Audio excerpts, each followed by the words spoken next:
분명한 주의 음성 내 너를 지키리라 너를 끝까지 사랑하리라 내 너를 지키리라 너를 끝까지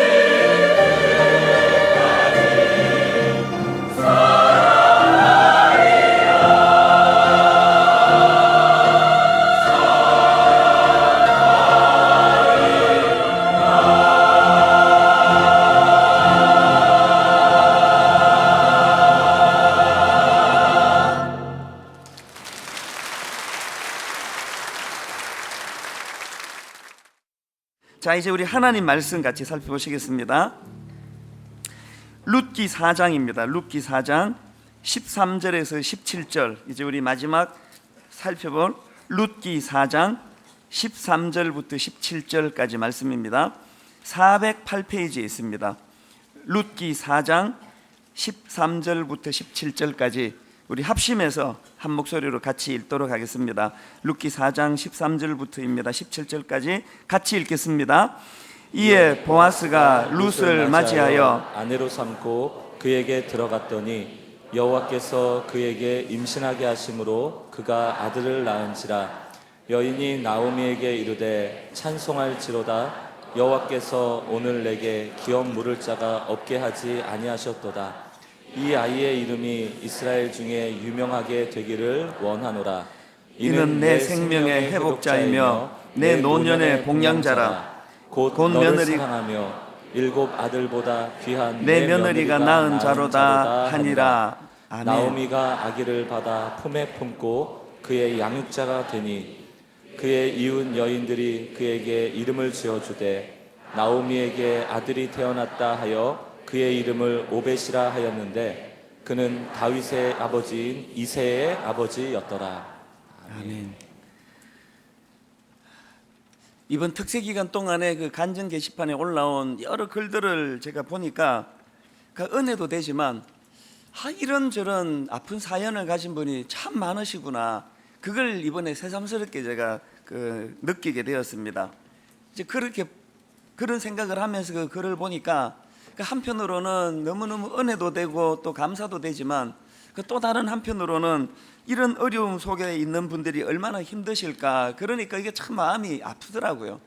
이런저런 아픈 사연을 가지고 정말로 손가락 하나 까딱할 힘이 없는 그런 여건에 있는 분들 중에서 이 새벽을 사모해서 그렇게 달려오시는 분들을 생각하니까 얼마나 제게 그게 부담이 되고 이번 특세에 정말로 이렇게 단 한순간이라도 말씀이 소홀히 전해지면 안 되겠다, 이제 그런 마음을 들게 만드는 그런 특세였습니다.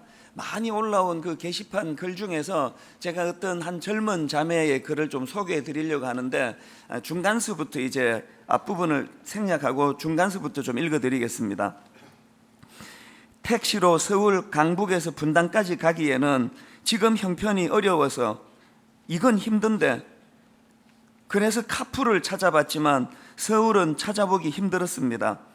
대중교통을 이용할 수밖에 없어 노선을 알아봤지만 그걸 이용하여 도착하면 새벽 1시 학교 앞에 있을 이제 여기를 말합니다. 학교 앞에 있을 곳이라도 있나 해서 목사님께 문의를 드렸는데 야탑에 찜질방이 있다고 하셨습니다. 그런데 찜질방 값을 지불하기에도 지금 형편이 여의치 않아 서현역 주변에 있을 만한 곳을 찾아보다가 재생병원을 찾게 되었고 2일 저녁 12시에 도착하여 병원을 갔습니다. 개천절 전날이라 그 시간에도 오가는 환자들과 사람들이 있어 자연스럽게 본관으로 들어가 수납하는 곳 의자에서 노숙을 했습니다. 3시간 정도의 시간 동안 저는 여기까지 이끄신 주님께 감사한 마음이었다가 또 졸다 깨다 하며 머리가 아파올 때에는 여기 있을 수밖에 없는 처지에 속상해하기도 했습니다. 새벽 2시 50분에 병원을 출발하여 탄천길을 따라 걸어 본당에 도착하였고 그 시간에 벌써 사람들이 꽤 모인 것이 참 신기했습니다. 어떤 말씀을 하실지 너무도 기대되는 새벽이었습니다. 샤다이의 하나님 슈버. 특히나 고기를 쫓고 계시는 주님의 모습을 생각해 보라고 하시는데, 제가 열심을 내었고 공부에서도 성과를 얻었는데 정작 결과로 이어지지 않음에 힘들어하고 있었습니다. 열심히 물고기를 쫓고 계시는 주님, 내가 또 그 주님을 놓치고 있었구나, 이런 탄식이 나왔습니다. 그리고 이어지는 찬송, 제가 정말 아끼는 찬송들, 이 찬송들을 그렇게 좋아했는데 왜 이 말씀을 깨닫지 못하고 있었는지 눈물이 주룩주룩 흘러내렸고 주님의 섭리에 감격하여 감사 기도만 드리고 나왔습니다. 지금 상황은 달라진 게 아무것도 없습니다. 계속 두려움도 찾아옵니다. 하지만 이끌어 주시리라 믿습니다. 전 주님 앞에 제 모습과 마음을 살피며 주님께서 하실 일을 갈망합니다. 주님, 이 모든 것 감사해요. 제가 설교를 준비하다가 이 자매님의 올려진 간증 글을 읽는데 너무나 가슴이 뜨거워지는 거예요. 그래서 제가 이 자매와 또 이런 수많은 어려움 중에도 이 기가 막히지 않습니까? 강북에서 여기까지 오기 위해서 잠깐 그 몸을 쉴 만한 그 찜질방 갈 돈이 없어가지고 병원에 있는 그 수납하는 그 계산대 앞에서 그렇게 밤을 지새다가 그 밤길에 이곳으로 오는 그 발길을 생각해 보니까 얼마나 그게 마음에 제게 이 참 감동도 되고 또 감사가 되는지. 그게 설교 준비를 하다가 제가 그 자매에게 전화를 했어요. 그래서 이런저런 이야기를 나누고 전화를 끊었는데, 제가 이제 그 자매를 생각하고 이런 귀한 분들을 생각하다가 불쑥 떠올랐던 하나님 말씀이 뭐냐 하니까 시편 126편 5절 말씀이었습니다. 눈물을 흘리며 씨를 뿌리는 자는 기쁨으로 거두리로다. 눈물을 흘리며 씨를 뿌리는 자는 기쁨으로 거두리로다. 이 자매를 위시해서 어려운 중에도 결단하고 은혜를 사모해서 새벽을 깨우신 모든 주의 자녀들마다 이 시편 126편 5절 말씀이 구현되는 그런 복이 있기를 주님 이름으로 축원합니다. 이런 맥락에서 저는 오늘 마지막 이 룻기 4장 말씀이 너무나 중요하다고 생각하는데요, 만약에 누가 저보고 목사님 룻기 4장의 별명을 한번 지어보세요, 룻기 4장의 별명을 어떻게 지을 수 있습니까? 그렇게 물으신다면 저는 세 가지 은혜로 이 룻기 4장의 별명을 지을 수 있다고 생각합니다. 첫째로, 룻기는 반전의 은혜의 기록이다, 그렇게 말씀을 드리고 싶습니다. 이 반전의 은혜, 룻과 나오미에게 어떤 반전의 은혜가 있습니까? 오늘 본문 4장 13절에 보니까 이에 보아스가 룻을 맞이하여 아내로 삼고 그에게 들어갔더니 여호와께서 그에게 임신하게 하심으로 그가 아들을 낳은지라. 자, 이 4장에서의 어떤 반전이 일어나고 있습니까? 1장 3절에서 나오미의 남편 엘리멜렉이 죽고 나오미와 그의 두 아들이 남았으며, 또 5절에서 말론과 기럨 두 사람이 다 죽고 그 여인은 두 아들과 남편의 뒤에 남았더라. 여러분, 룻기서는요, 이 죽음으로 시작하는 성경이에요. 절망으로 시작하는 성경이에요. 실패로 시작하는 성경이에요. 그런데 어떤 대반전의 은혜가 있습니까? 4장에서는 새로운 생명이 탄생하는 것, 단절되고 그 가문이 끝났던 걸로 생각했던 거기에 하나님의 반전의 역사가 기록되는 게 그게 룻기 4장입니다. 생각해 보니까 장례식으로 시작한 게 룻기서인데 혼인잔치의 기쁨으로 끝나는 게 이게 룻기서예요. 저는 저의 인생이, 또 여러분의 인생이 이런 대반전의 은혜를 경험하고 누리는 인생 되기를 바랍니다. 인생은요, 그 과정이 뭐 얼마나 힘들었느냐, 그 하나도 중요하잖아요. 마지막이 행복하면 다 행복한 인생이에요. 그리고 지금보다 5년 뒤, 10년 뒤가, 또 우리 당대보다 우리 그 다음 자녀, 그 다음의 자녀들이 덜 잘 되는 이 복된 가문, 이게 우리가 궁극적으로 원하는 거 아닙니까? 그래서 새벽에 저는 이렇게 잠을 쫓고 육신의 한계를 뛰어넘어 새벽에 달려오신 여러분 모두에게 제가 드릴 수 있는 가장 큰 축복, 여러분 지금 오늘 이 순간보다 5년 뒤가 더 잘 되는 인생 되시기를 바랍니다. 5년 뒤보다는 10년 뒤가 더 잘 되는 인생이 되시기 바랍니다. 그래서 어제 드렸던 말씀 기억하십시오. 내 인생의 최고는 아직 오지 않았다. 내 인생의 베스트는 아직 오지 않았다. 내 인생의 가장 좋은 날은 아직 오지 않았다. 저는 그 확신이 오늘 기도하는 가운데 하나님 선물로 우리 안에 주어지게 될 줄로 믿습니다. 이런 대반전이 일어나니까 룻기 4장 14절에서 이런 말씀이 기록되어 있습니다. 여인들이 나오미에게 이르되 찬송할지로다 여호와께서 오늘 내게 기업 물을 자가 없게 하지 아니하셨도다. 이 아이의 이름이 이스라엘 중에 유명하게 되기를 원하노라. 여러분, 이렇게 희망을 노래하는 이 4장의 말씀이 어느 말씀을 연상케 합니까? 너무나 대조되는 1장 20절의 말씀. 나오미가 그들에게 이르되 나를 나오미라 부르지 말고 나를 마라라 부르라. 이는 전능자가 나를 심히 괴롭게 하셨습니다. 내가 풍족하게 나갔더니 여호와께서 내게 비어 돌아오게 하셨느니라. 이 말씀을 대반전을 이루어 주셔가지고 이런 주님의 풍성하심을 노래하고 찬양하는 그런 복된 인생, 이게 4장에서의 인생이라는 사실입니다. 이런 대반전, 이런 대반전의 역사, 이런 대반전의 하나님의 일하심을 꿈꾸는 그런 인생이 되시기를 바랍니다. 그런가 하면 두 번째로 룻기 4장을 저는 사명 회복의 은혜에 대한 기록이다, 이런 말씀을 드리고 싶습니다. 오늘 본문 4장 14절 15절을 보십시오. 여인들이 나오미에게 이르되 찬송할지로다 여호와께서 오늘 내게 기업 물을 자가 없게 하지 아니하셨도다. 이 아이의 이름이 이스라엘 중에 유명하게 되기를 원하노라. 이는 내 생명의 회복자이며 내 노년의 복량자라. 곧 너를 사랑하며 7 아들보다 귀한 내 며느리가 낳은 자로다니라. 이런 회복을 말씀하시는데 여러분, 4장은 이렇게 끝나지 않습니다. 바로 그 다음 16절에 무슨 말씀이 이어서 나옵니까? 나오미가 아이를 받아 품에 안고 그 다음 그의 양육자가 되니. 회복은 사명으로 연결이 된다는 사실입니다. 15절만 누리고 있으면 안 됩니다. 16절의 사명으로 우리는 이 말씀을 받아야 된다는 것입니다. 첫날 첫 시간에 말씀드렸습니다. 사사기와 룻기는 한 세트예요. 같이 읽어야 돼요. 그리고 사사기의 마지막은 문제 제기로 말씀이 끝납니다.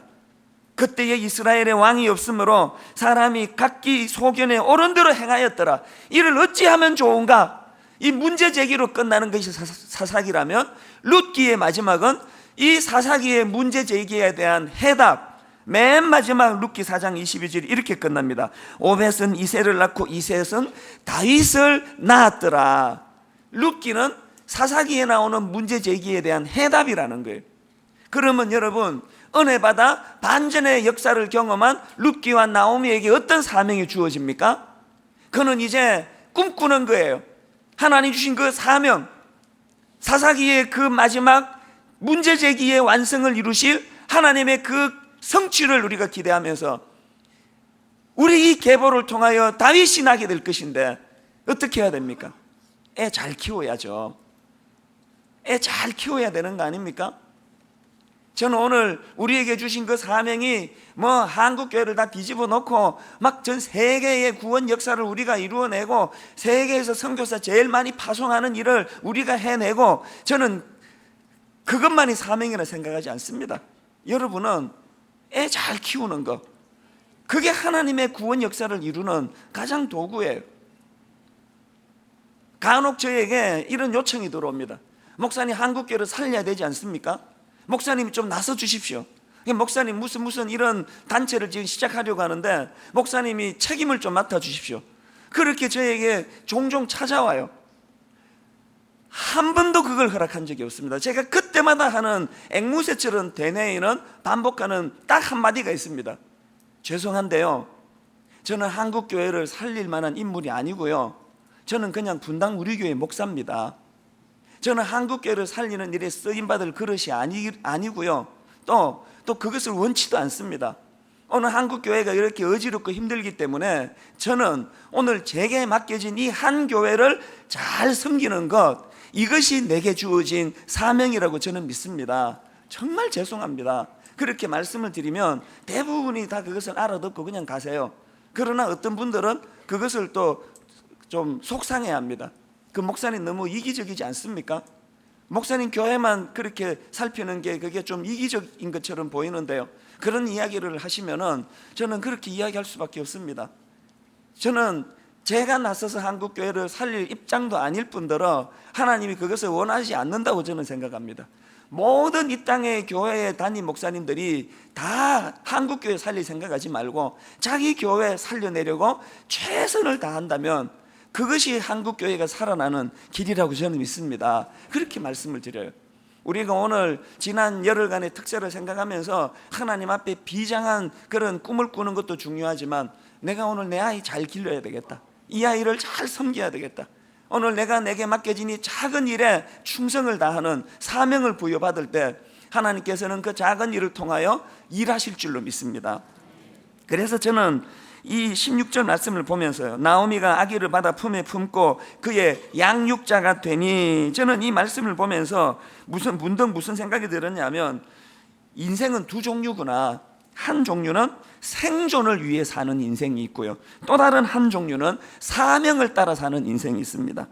여러분, 만약에 룻과 나오미가 2장에서의 그 보리 한 에바에 급급해가지고 야 이제 끼니 해결이 됐다, 이제 이 후한 사람 만나가지고 이제 밥은 안 굶게 생겼다, 우리 여기에 이제 머물자, 그렇게 하고 룻기 2장에 머물렀으면 하나님의 구원 역사는 거기에 일어나지 않는 거예요. 오늘 우리가 2장에서의 끼니 한결 해결하는 은혜를 하나님이 주시면 마치 엘리야가 본 손만한 작은 구름을 보는 것처럼 하나님이 작은 역사를 통해서 저에게 일하실 만한 사명을 주시는 줄로 믿습니다. 분당 우리 교회가 특세하고 우리끼리 떡 해먹고 우리끼리 잔치하고 우리끼리 믿음 좋은 것처럼 그렇게 자위하고 자족하면서 그렇게 살아가는 걸로 단절시키면 안 됩니다. 오늘 이 풍성한 은혜를 하나님 주셨다면 이제 이걸 내 가정 살려내는 일로, 이게 내 교회 살려내는 일로, 그래서 이 물결이 흘러 넘쳐가지고 한국 교회를 살려내는 일에 작은 불씨를 제공하는 그런 사명 회복으로 이 은혜가 연결되기를 주님 이름으로 축원합니다. 뭘 여러분 섬기시겠습니까? 생존을 위해서 안주하는 그때부터 우리 인생은 끝장이에요. 제가 가장 두려워하는 게 그거예요. 교회가 커지고 이제는 우리 자체적으로 이거 유지하는데도 힘이 많이 들거든요. 그래서 이제 남은 내 은퇴할 때까지 현상 유지하는 이것으로 내가 만족해야 되겠다는 그때부터 저는 타락의 길로 들어가는 거예요.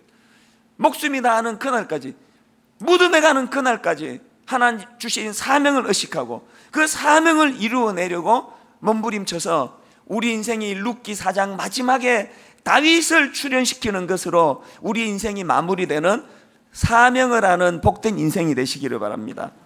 그런가 하면 마지막 세 번째로 룻기서를 어떻게 별명 지을 수 있을까요? 룻기서는 하나님의 한 사람 철학의 은혜에 대한 기록이다, 그렇게 말씀을 드리고 싶습니다.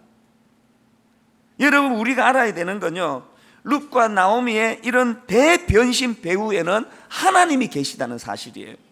그렇기 때문에 룻기를 읽을 때 엘리멜렉이 무슨 잘못을 저질렀는지, 나는 저런 우를 범하면 안 되겠다, 룻이, 나오미가 그 이후에 회복을 위하여 얼마나 애를 썼는지를 보고 나도 저렇게 살아야 되겠다, 이렇게만 적용하고 말씀이 끝나면은 그거는 도덕책이지 하나님의 말씀이 아니에요. 룻기서는 엘리멜렉도 나오고 룻도 나오고 나오미도 나오고 수많은 사람이 등장하지만 룻기의 주인공은 하나님이세요.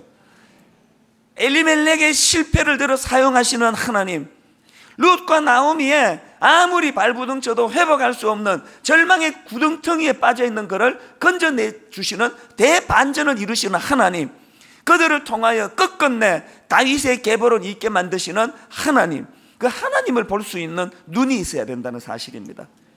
그래서 저는 이런 관점으로 룻기를 쭉 읽어보니까요, 제가 룻기서에서 발견한 하나님의 성품은 한 사람 철학을 가지신 하나님이세요. 계속 강조합니다만 사사기와 룻기는 한 세트예요. 그리고 이 사사기와 룻기의 차이점을 여러 번 말씀드렸습니다만, 사사기가 이스라엘 사회 전체를 다루고 있다면 룻기는 한 보잘것없는 실패한 한 가정, 한 개인사를 다루고 있다는 사실이에요. 그리고 사사기에는 수많은 영웅들이 등장합니다. 이름만 대면은 아는, 부러워하고 흠모할 만한 거목들이 등장하는 게 사사기예요. 그런데 룻기에는 너무나 보잘것없는 우리 같은 평범한 소시민들의 일상을 다루고 있습니다. 그리고 사사기에는 놀라운 이적 기사가 많이 일어납니다. 믿겨지지 않는 기적이 사사기에 엄청나게 기록이 되는데 룻기에는 그런 기록이 하나도 없습니다. 제가 이 말씀을 통해 깨달은 은혜의 진리가 뭐냐?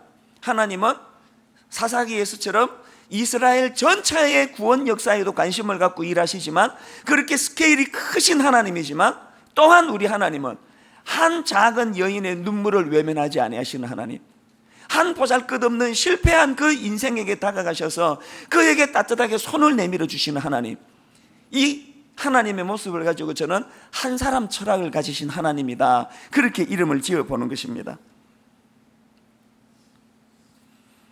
최근에 제가 우리 교역자들에게 이제 분당 우리 교회에 대해서 여러분들이 얼마나 이 교회의 정체성을 알고 있는가를 내가 좀 점검하고 싶다, 그래서 숙제를 내줬어요. 우리 교역자들에게 당신들이 생각하는 분당 우리 교회는 어떤 교회냐, 또 당신들이 이해하는 담임 목사의 목회 철학이 뭐냐, 이걸 우리가 같이 나누어야지 한 방향으로 갈 수 있지 않느냐. 그래서 제가 이것을 한번 리포트로 한번 제출해 봐 달라고 부탁을 했더니, 뭐 이런저런 많은 이제 자기가 보는 이 교회에 대한 장점, 단점, 이걸 많이 보내왔는데요. 그 중에 내가 참 제 개인적으로는 영광이고 또 내가 기뻤던 게 뭐냐면은, 분당 우리 교회 담임 목사 목회 철학이 뭐냐 물었는데 꽤 많은 교역자가 한 사람 철학입니다, 그렇게 답을 써줬어요.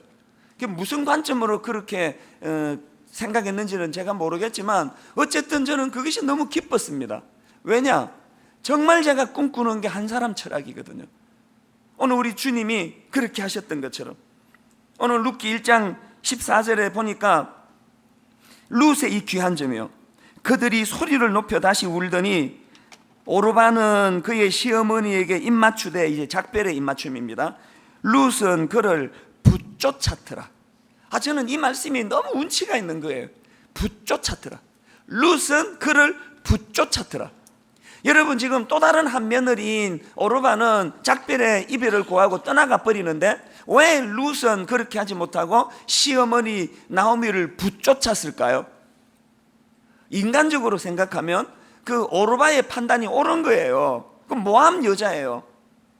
이제 베들레헴으로 가면은 그 모압 사람에 대한 편견이 심하던 시절이기 때문에 얼마나 많은 그 편의 편견을, 그 수모를 겪겠습니까?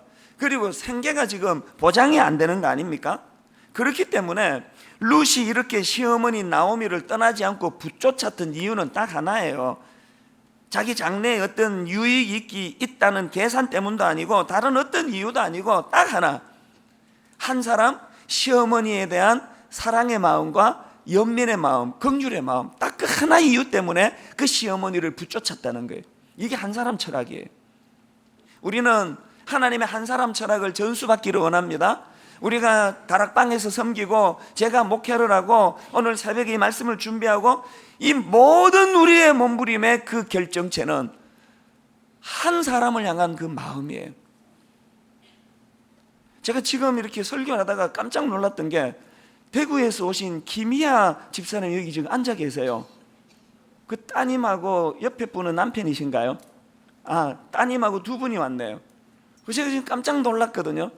저분이 그저께 월요일날 여기서 간증을 하고 그렇게 하고 분명히 KTX로 대구 내려가는 걸 전송해 드렸는데 새벽에 지금 여기 와 앉아 계세요. 그래서 갑자기 이렇게 막 뒷골이 땡겨요. 이게 지금 무슨 일인가? 내가 지금 대구에서 설교하나? 그런 생각이 드는데요. 왜 올라오셨을까요? 저분이 가시고요, 바로 저에게 이메일이 왔어요. 목사님,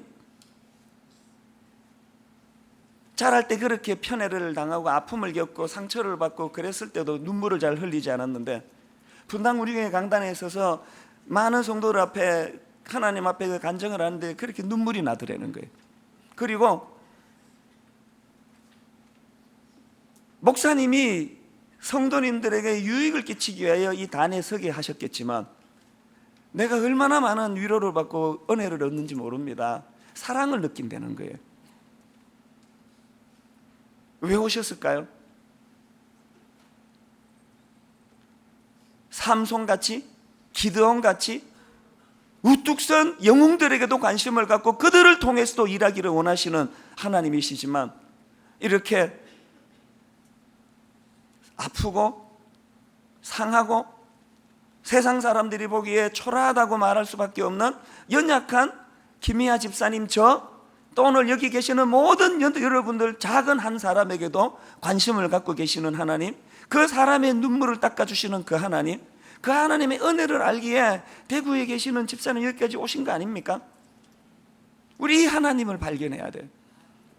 그러면서 제가 우리 교역자들의 그 한 사람 철학을 갖고 계신다, 우리 담임 목사님은 그 평가를 보면서 사실은 내가 기쁘면서 또 반성을 많이 했습니다. 어느 순간 교회가 너무 커지면서부터 사실은 다가오기 원하시는 모든 성도님들에게 제가 10분의 1도 다 만나지도 못해요. 그리고 늘 그 핑계를 대요. 몸은 하나인데 저 찾는 사람이 너무 많으시기 때문에 제가 다 섬길 수 없습니다. 그런 이야기가 어떻게 보면은 그게 또 사실이기도 하지만 그게 또 저의 핑계가 아닐까. 그래서 저는 이번 특세를 하면서 하나님 앞에 다시 사명을 부여받습니다. 하나님, 제가 2만여 모든 성도들을 일일이 찾아가 손잡고 기도하는 일은 못한다 할지라도 하나님, 제가 할 수 있는 데까지는 핑계대지 않고 그 일을 행하는 목사가 되기를 원합니다. 오늘 우리 모두가 다 우리 하나님의 이 한 사람 철학을 주님으로부터 전수받는 그런 은혜가 있기를 바랍니다. 저는 마음에 신학교 시절에 교수님께 들었던 이 한 말씀을 마음에 담습니다. 하나님께서는 온 인류의 죄를 구원하기 위하여 십자가를 지셨지만 만약에 하나님 오늘 이 찬수라는 이 한 사람의 죄를 구원하시기 위하여 그분이 십자가를 지셔야 하신다면 그분은 기꺼이 나 한 사람을 위하여 십자가의 자리로 가실 것이다. 저는 이 말씀을 글자 그대로 믿습니다. 오늘 하나님은 온 인류의 구원 역사를 위해서도 일하시지만 나 한 사람을 위해서도 일하시는 분인 줄로 믿습니다. 그 하나님이 나의 하나님이라는 사실입니다. 그래서 저는 제자 훈련하는 교회들이 공통적으로 추구하는 이사야 60장 22절 말씀, 그 작은 자가 1000명을 이루겠고 그 약한 자가 강국을 이룰 것이라. 다시요, 그 작은 자가 1000명을 이루겠고 그 약한 자가 강국을 이룰 것이라. 때가 되면 나 여호와가 속히 이루리라. 여러분, 그 작은 자가 1000명을 이루고 그 약한 자가 강국을 이루는 이 일이 어떻게 가능하다고요? 그 한 명을 마치 1000명을 보는 것 같이 한 사람 철학으로 우리를 대하시는 하나님 은혜를 내가 경험할 때, 그리고 내가 받은 그 은혜를 내가 하나님 앞에 누군가에게 이 한 사람 철학으로 되돌려 주기를 몸부림칠 때 그 안에 이 말씀이 구현되는 놀라운 역사가 있을 줄로 믿습니다. 저도 그렇게 다시 다짐합니다. 우리 순장님들 다 그렇게 다짐하실 줄로 믿습니다. 오늘 여기 있는 우리 모든 성도님들이 하나님, 나 작은 자 이 찬수가 1000명의 역사를 이루는 하나님의 사람이 되기를 원합니다. 그래서 한 사람 철학, 지나가는 어떤 한 어린아이도 소홀히 하지 않고 그의 등을 두드려주고 어깨를 두드려주는 교회, 오늘 젊은이의 그 눈에 눈물을 닦아주는 교회, 마음이 상한 한 성도를 외면하지 않는 교회. 사람이 이렇게 많은데 살다 보면 뭐 상처받은 사람도 하나 있지 뭐. 여러분, 그건 아닙니다. 사람이 이렇게 많은 것에 하나님이 주목하는 게 아니고 한 사람 한 사람의 영혼을 주님께서 주목하시고 그 한 사람을 위하여 십자가 지셨다는 사실을 가지고 이 한 사람의 철학을 회복하게 되기를 바랍니다. 저는 오늘 3가지 말씀을 드렸습니다. 룻기에 나오는 이 3가지 은혜. 첫째, 반전의 은혜. 둘째, 사명 회복의 은혜. 셋째, 하나님의 한 사람 철학의 은혜. 저는 오늘 말씀을 마무리하면서 이제 룻기서 전체를 정리하면서 보아스가 이방 여자 룻을 처음 만나서 했던 그 격려의 룻기 2장 12절 말씀을 여러분에게 선물로 드리고 말씀을 마무리하고자 합니다. 룻기 2장 12절입니다. 여호와께서 내가 행한 일에 보답하시기를 원하며 이스라엘의 하나님 여호와께서 그의 날개 아래의 보호를 받으러 온 내게 온전한 상 주시기를 원하노라 하는지라. 다시 한번요, 제가 여러분에게 이걸 선포해 드릴 때 한 사람 철학을 가신 하나님을 생각하며 아멘으로 이 말씀을 받으시기를 바랍니다. 다시 여러분에게 선포합니다.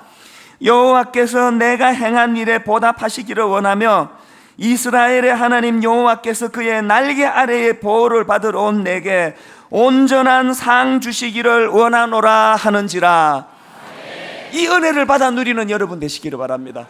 그리고 그 다음 더 중요한 것, 그 은혜를 가두어 두지 마시고 여러분이 그 은혜를 내가 받아 누리셨다면 옆에 어떤 상한 마음을 가진 그 누구에게 흘려보내 주시기를 바랍니다. 이번 주일 새생명 축제 교회에 반감을 가지고 목사들에게 반감을 가지고 있는 그 어떤 한 사람에게 오늘 이 은혜를 가지고 그들을 맞아주심으로 말미암아 이번 새생명 축제에 수많은 사람들이 이방 여자 룻이 누렸던 그 하나님을 만나는 은혜의 역사가 이 새생명 축제 2주 동안에 이곳저곳에서 일어날 줄로 믿습니다. 딱 한 사람만 소개해드리고 말씀을 정리하겠습니다. 제가 이 말씀을 준비하는데 우리 교구 목사님이 이메일이 왔습니다. 목사님, 우리 교구 성도님이요 오늘 마지막 날 간식 헌금으로 800만 원은 헌금을 했습니다. 그렇게 메일이 왔어요. 이게 너무 의아하잖아요. 무슨 간식비로 800만 원을 헌금합니까? 그 내용이 뭐냐 보니까 내용이 이렇습니다. 그 가정의 아내 되시는 그 집사님께서 많이 편찮으십니다. 그 목사님이 준 메일 내용이에요. 6년 전에 유방암 수술을 받고 회복이 되셨는데 그러다가 작년에 다시 뇌암이 발견되어 수술을 받고 항암 치료를 받고 계신 분입니다. 이제 금주부터 방사선 치료를 받으실 예정인데 자칫하면 기억을 잃을 수도 있는 상황입니다. 그 다음 잘 들어보세요. 그래서 목사님, 이 집사님께서 분당 우리 교회 다락방 순장님과 순원분들 그리고 교역자들의 수고에 감사하는 마음이 많으신 분들인데 많은 분이신데 그 가정이 몇 주 전서부터 교회를 위해 감사하는 마음을 표현하고 싶다고 하십니다. 내막을 들어보니까요, 이제 그 뇌암 그 방사선 치료가 너무 독해가지고 그 치료를 받으면 기억을 잃을지 모른다는 거예요. 이번에 마지막 소원이 뭐예요?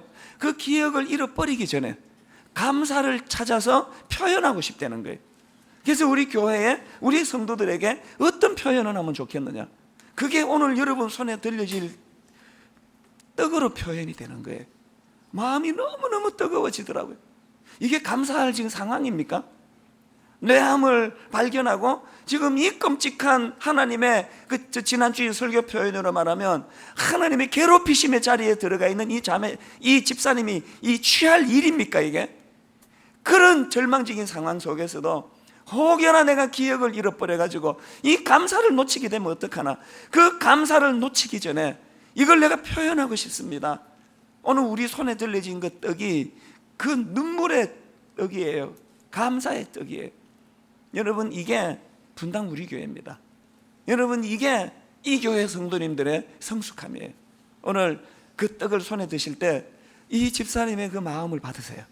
이 집사님의 마음을 받고 하나님의 괴롭히심 가운데 있는 이 자매님이 빨리 1장을 벗어나 2장으로 진입하고 3장 4장의 은혜를 누리게 되시기를 바랍니다. 그리고 더 중요한 것, 저도 그러한 삶을 살도록 하겠습니다.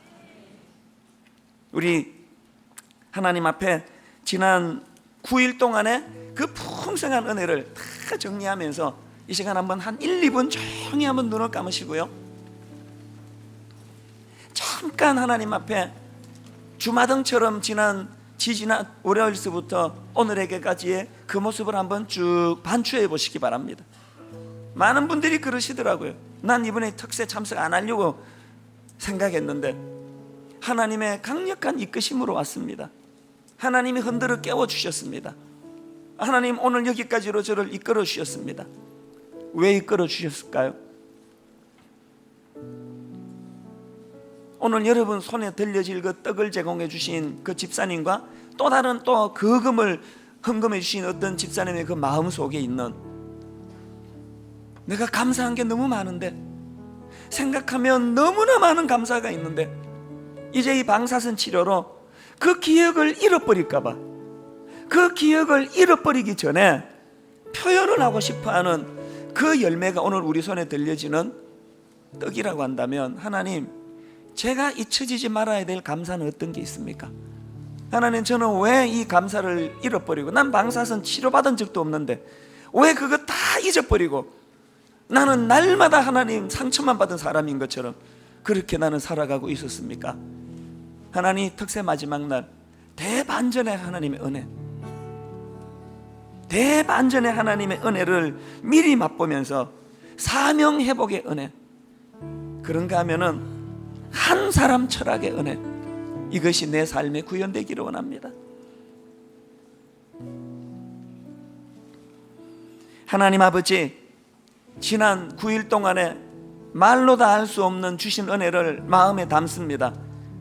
아버지, 방사선 치료받기 전에, 그래서 기억을 잃어버릴 위험이 있기 전에 이것을 하나님 내 영혼의 밭에 심어두기를 원합니다. 잊혀지지 않는 하나님의 은혜를 은혜로 되새기기를 원합니다. 월요일날 김희아 집사님이 우리에게 그렇게 당당하게 선포해 주셨던 것처럼 너를 이 땅에 보내주실 때 나는 이미 너 존재만으로 너무 기뻤단다. 하나님의 이 은혜를 가슴에 담고, 하나님, 사사기에 나오는 그 수많은 영웅들, 그런 삶을 살지는 못한다 할지라도 아버지, 소시민, 초라한, 실패한 한 인생 룻, 나오미에게도 찾아오시는 그 하나님을 생각하며 나 자신을 실패한 인생으로 그렇게 치부하지 않도록 은혜 내려주시옵소서. 오늘 마지막 날 찾아주실 주님의 은혜를 기대하면서 그렇게 기도하기를 원하오니 은혜 주시옵소서. 예수님 이름으로 기도드립니다. 아멘. 자, 우리 다 자리에서 일어나셔서요, 그저께 제가 그런 말씀을 드렸는데요, 우리 신앙인은 이 모순을 안고 사는 인생이에요. 마음 한편으로는 너무 아파요. 너무 슬퍼요. 너무 힘들어요. 눈물이 나요. 근데 또 마음 한편으로는 또 너무 기뻐요. 너무 감사해요. 이 두 모순이 공존하는 것이, 그게 우리 인생이고, 그걸 녹여놓은 게 이 특세라고 생각합니다. 이 시간 하나님 앞에 감사의 눈물, 감격의 눈물, 또 아픔의 눈물을 흘리지만 또 한편 하나님께 이렇게 선포하기 원합니다. 여러분, 이 찬양 아시죠?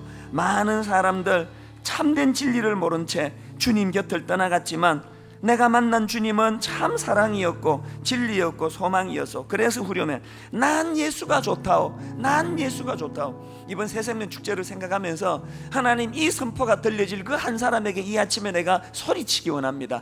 이 선포가 오늘 우리 태신자 한 사람에게 전해지기 원합니다. 그런 소원하는 마음을 가지고 우리 기뻐하면서, 우리 또 손뼉치고 찬양하면서 주님께 이렇게 찬양합니다. 많은 사람들 참된 진리를 모른 채 우리의 기쁨을 이렇게 주님께 표현해 올려드립니다. 많은 사람들 참된 진리를 모른 채 주님 곁을 떠나갔지만 내가 만난 주님은 아멘. 내가 만난 주님은 참 사랑이었고 참 사랑이었고 진리였고 소망이었어. 진리였고 소망이었어. 그래서 이렇게 선포합니다. 난 예수가 좋다오. 예수가 좋다오. 정말 좋아요. 난 예수가 좋다오. 주를 사랑한다던 주를 사랑한다던 베드로 고백처럼 난 예수를 사랑한다오. 예수를 사랑한다오. 무거운 짐진 자 다 내게로 오라. 무거운 짐진 자 다 내게로 오라. 내가 너를 쉬게 하리라. 오늘 이런 일이 일어나기를 원합니다. 이 길만이 생명의 길, 이 길만이 생명의 길, 참 복된 길이라. 복된 길 항상 내게 들려주셨소. 항상 내게 들려주셨소. 그래서 이렇게 선포합니다. 난 예수가 좋다오. 예수가 좋다오. 정말 좋아요. 난 예수가 좋다오. 주를 사랑한다. 주를 사랑한다던 베드로 고백처럼 베드로 고백처럼 난 예수를 사랑한다. 예수를 사랑한다오. 자, 여러분, 그 3절을 찬양하기 전에요, 한 가지를 담고 불러야 돼요. 여러분, 지상 최대의 사명, 그 사명 중에 가장 큰 사명이 뭔지 아시죠? 내가 행복해지는 거예요. 지상 최대의 사명은 이유야를 막론하고 내가 행복해지는 거예요. 제가 목회라는 무거운 짐을 지고 있으면서 하나님께 구하는 가장 중요한 기도 제목이에요. 하나님, 제가 이 사역 때문에 허덕이지 않게 해주시고 내가 정말 행복하기를 원합니다. 제가 행복해야 이것이 흘러가서 이 교회가 행복한 교회가 될 줄로 믿습니다. 그래서 여러분, 무슨 사연, 무슨 아픔, 오늘 또 찜질방에서 주무시고 또 병원에서 그렇게 노숙하다가 오시는 그런 상징적으로 이런저런 생각이 많고 고민이 많겠지만, 이 찬양 부를 때 성령님이 강권적으로 역사해서 여러분 안에 기쁨을 물 밀듯 부어주시기를 바랍니다. 이 물 밀듯 밀려오는 기쁨이, 이게 사명이에요. 이게 내가 예수 그리스도로 행복해서 난 예수가 좋다고 이것만 선포하면 새생명 축제 때 많은 영혼들이 오는 거예요. 너 교회 가자, 어? 예수 믿고 우리 구원받자. 그러면 네 얼굴 보니까 안 믿고 싶다. 예수 믿고 너처럼 되면 어떡하냐, 그런 거예요. 내가 기뻐지는 거예요. 표정을 펴시고 행복하는. 저도 그게 잘 안 돼요. 제일 많이 인터넷으로 지적받는 게 목사님 얼굴 펴고 설교하세요, 그거거든요. 그러니까 저도 안 돼요. 안 되는데 더 노력을 해서 오늘 활짝 웃으시면, 자, 우리 옆에 분들 한번 쳐다보시면 기쁨이 밀려올 거예요. 한번 쳐다보세요. 얼마나 귀하십니까? 옆에 분들을 보는 순간 불쾌감이 밀려온 분 계십니까? 없을 걸로 믿습니다. 우리 3절, 우리 마음의 기쁨을 가지고 그 기쁨으로 이렇게 선언합니다. 그대가 만일 참된 행복을 찾거든. 아멘. 그대가 만일 참된 행복을 찾거든. 어떡합니까? 예수님을 만나보세요. 예수님을 만나. 왜 그렇습니까? 그분으로 인하여 참 평안을 얻으면 나와 같이 고백할 거요. 여러분, 뭐라 고백하기 원하십니까? 난 예수가 좋다오. 예수가 좋다오. 정말 좋아요. 나 예수가 좋다오. 주를 사랑한다던 베드로 고백처럼